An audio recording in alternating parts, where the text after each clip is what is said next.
those who fail to return 1MDB funds will be charged. First phase of BSH 2020 to be disbursed on 20th January.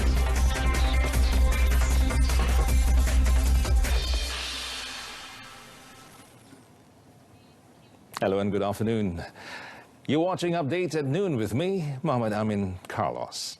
Well, individuals and entities who fail to return money believed to have been obtained from One Malaysia Development Berhad, 1MDB, will be prosecuted. Now, Malaysian Anti-Corruption Commission MACC Chief Commissioner Latifah Koya said they will be prosecuted under the Anti-Money Laundering, Prevention of Terrorism Financing and Proceeds of Illegal Activities Act 2001, with the names set to be announced at a press conference in the near future.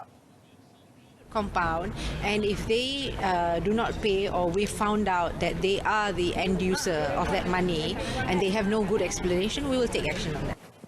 On 7 October last year, Latifah was reported to have said that the MACC had issued compound notices to 80 individuals and entities, including several politicians believed to have received a total of 420 million ringgit from 1MDB, and they were given 2 weeks to return the money. Meanwhile, commenting on her previous statement that several high-profile cases were going to be reopened, Latifah said there would be more than 10 of such cases to be reopened. However, she refused to disclose the details of the cases over the fear that it would affect the investigations. Well, the first phase payments of the Cost of Living Aid, or BSH 2020, for the household category registered in the 2019 BSH database will be made beginning 20th January.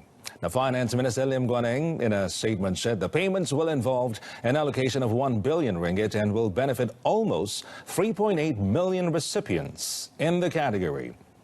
Well, according to the statement, the first phase payments of 300 ringgit for each household will be credited directly to the recipients' respective bank accounts using the information used for the BSH 2019. Well, meanwhile, for recipients in rural areas and did not have a bank account, a cash payment will be made to them beginning 1st February.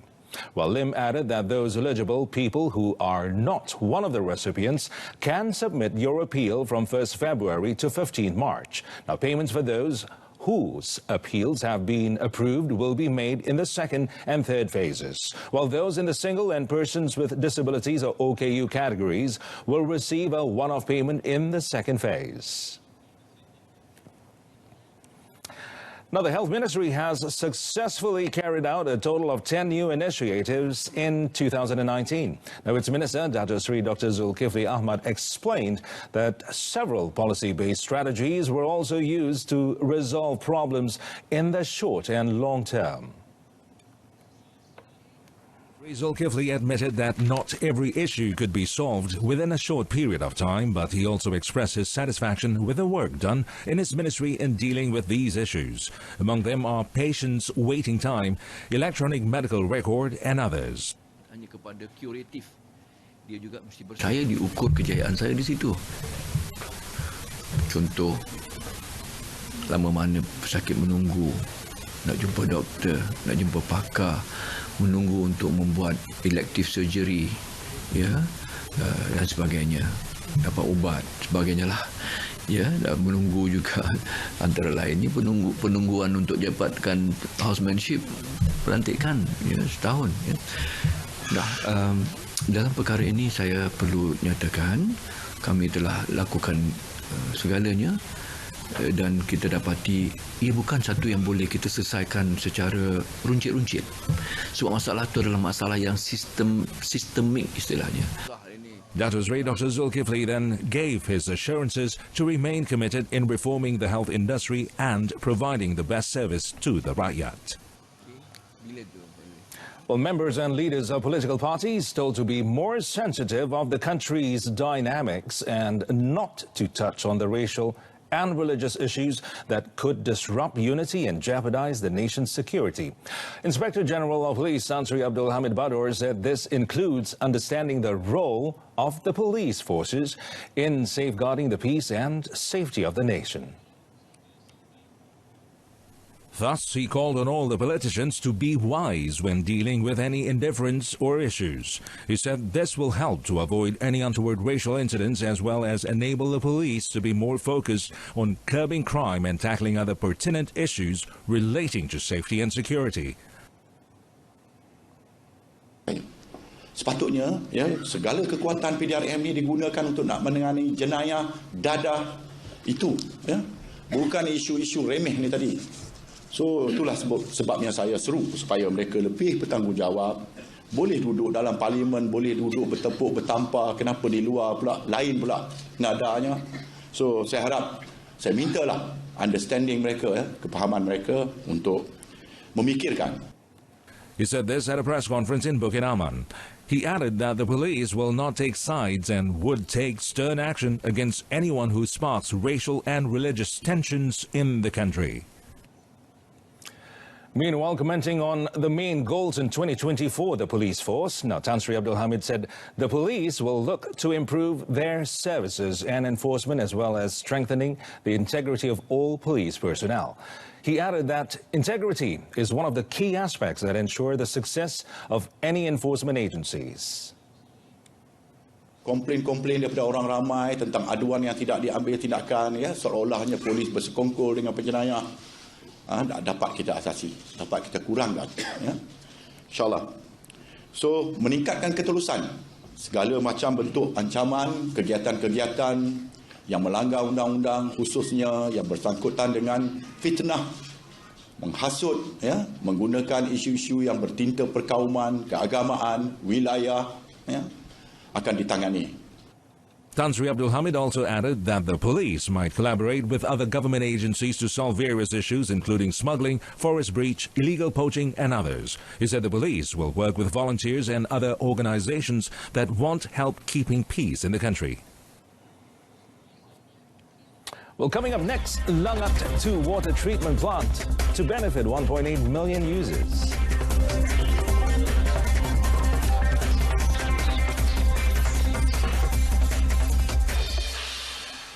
Well, the government via the Ministry of Energy, Science, Technology, Environment and Climate Change, or MESEC, targets its net energy metering or NEM program output to 300 megawatts this year.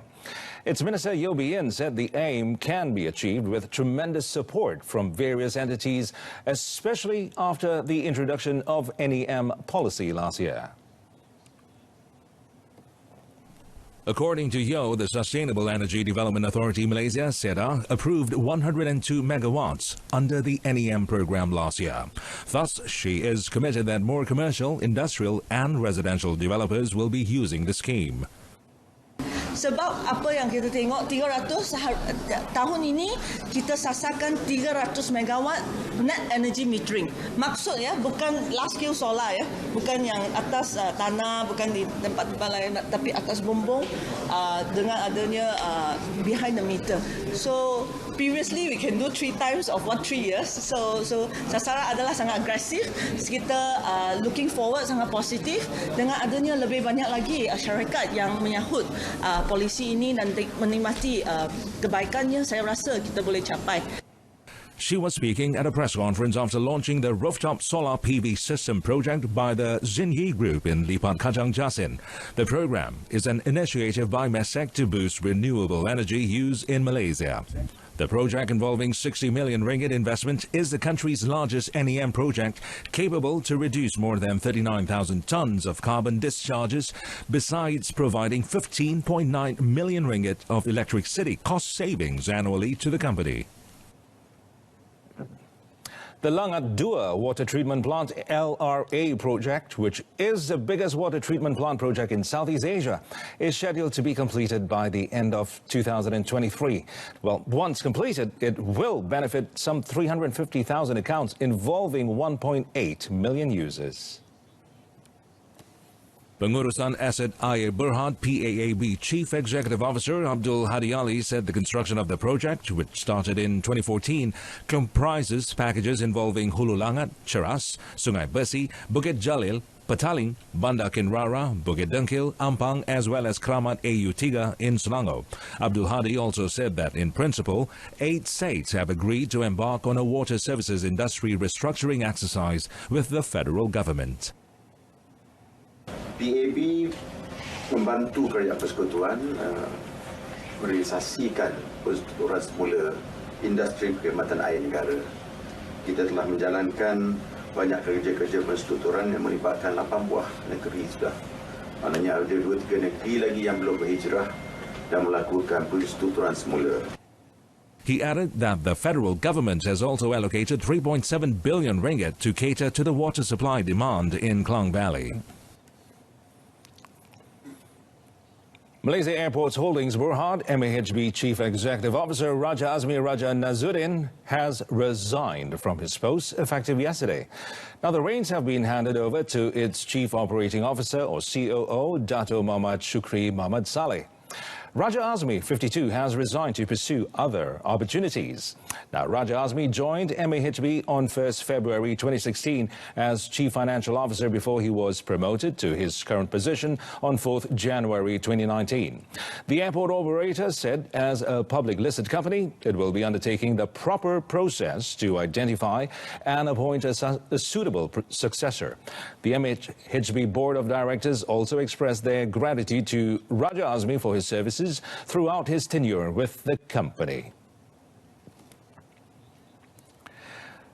The distribution of the Peduli Sihat cards in Malacca will start next month. Now, Chief Minister Adli Zahari said the state government is currently identifying those who are eligible to receive the cards. Memang akan ada modelnya di bawah Jabatan Kesihatan di peringkat negeri, dan modelnya di mana setiap keluarga P40 ini akan diperuntukkan sejumlah sama ada 300 ke 500 ringgit berdasarkan bilangan di keluarga, dan mereka boleh mendapatkan perkhidmatan di klinik-klinik yang berdekatan. The Chief Minister stressed that the state government will ensure that health scheme will be given to the B40 community so that it will not be abused. Dato Lee Chong Wei remains confident with the capabilities of Dato Misbun Sidek, who was reportedly reassigned to the national junior squad as singles coach. Now, Coach Hendrawan is expected to be given a bigger role with Misbun's anticipated move to the junior squad. Chong Wei said he remains optimistic in Misbun, known for his unique ability to spot potential talent in the sport. He's confident the 69-year-old will be able to churn out fresh and young quality players for the nation. I think very lucky and siapa boleh bawa dia, and also we need Dato Misbun. I think the youngster, I think this is more important, the discipline. Yeah, I think this is a good contoh untuk coach saya, and saya tak kisah dia di mana, tadi saya cakap every corner. In another development, Chong Wei's former coach, Tay Siu Bok, has apparently been told to leave the Badminton Association of Malaysia, BAM. The timing of BAM's drastic decisions would definitely raise eyebrows in the sports circle in the view of Tokyo Olympics and Thomas Cup finals this year. The #1 men's national singles badminton player, Lee Zijia, has received a timely boost in his pursuit to attain World Top 10 ranking this year when he was appointed as ambassador for 100 Plus, which is the #1 isotonic drink in Malaysia. Speaking to reporters after signing the agreement with 100 Plus for 2 years, the 21-year-old shuttler from Kedah hoped with the cooperation and support from 100 Plus, he could produce better results this season.